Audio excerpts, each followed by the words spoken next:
Welcome to the Texas Heart Institute Library and Learning Resource Center's video series on advanced PubMed. This series will introduce you to the concepts you will need to improve your PubMed subject searching.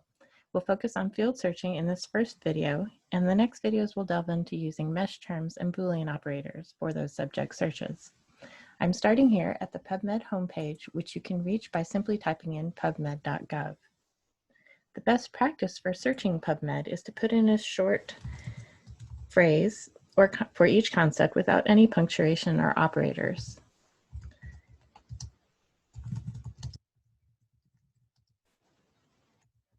No matter how many concepts you are including, I'm including 2, ischemic heart disease and echocardiogram.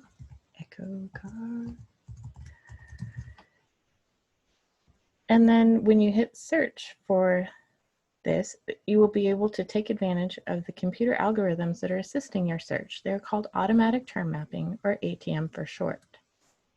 So I've entered my bare bones search, and you can see that the search is sorted by best match, and my search terms have been highlighted in the title and in an abbreviated view of the abstract. Here you can see my term, ischemic heart disease, but here you can also see that other terms, coronary artery disease, echocardiography rather than echocardiogram, these terms I did not enter, but it was part of the automatic term mapping. So how did it happen? And more importantly, how can we take advantage of this when we're searching? I'm going to click on the advanced search here. And if you scroll down, you'll see the history and search details of the search that we just performed. If you click on the arrow, down arrow here, under details, it will open out and show you all of the search terms that it did search when we put in that simple number of terms. It's a little overwhelming, but you can see here under translations that it did break it down into the 2 concepts, ischemic heart disease and echocardiogram. You can see that it assigned each of these a mesh term, which is the medical subject heading terms, which is the controlled vocabulary for PubMed. It also included here a British spelling of this term and a few other things. You don't want, but you can also see that each of these phrases are indicated with quotation marks. You don't want to go straight in with the quotation marks because that will turn off the automatic term mapping. So if I show you real quickly, if we had put it in a different way, ischemic heart disease, because we want it to be a phrase, if we put that in with quotation marks, and then maybe we try echocardiography, echocardiogram, maybe we decided to do a truncation with this one.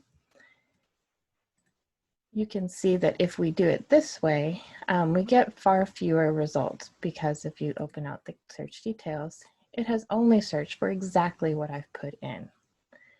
By putting it in without the quotation marks or the truncation, we have allowed PubMed to assign the mesh terms and also look for some alternate terms. You'll notice that all of these fields are noted with square brackets. The search fields that are available for us to search include authors and several other items, the subject heading terms, the journal title you can specify.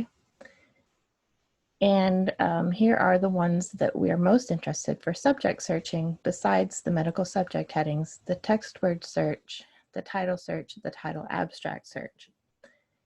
And I like to use the one that is TW, or text word, rather than the title abstract search, because title abstract does search only the title and abstract. I'm going to show you really quickly here. Text word search searches both of those fields, plus the medical subheadings and headings. The other terms field, which is author supplied keywords. Not all journals supply this, but when they do, you can search that by using TW. The substance fields, which are similar to mesh headings, and some other standard fields.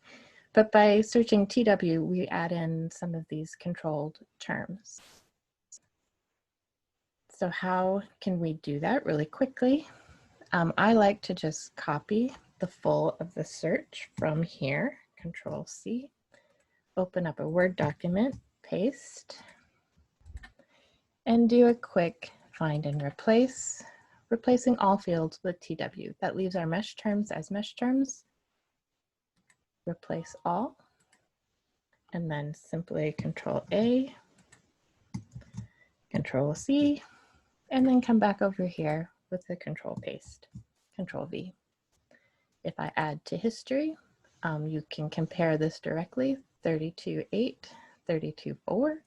So there are about 400 records that we've eliminated, and hopefully that those are ones that we didn't want to see anyway. I'm going to do a really quick demo on what the sorts of things that we might have eliminated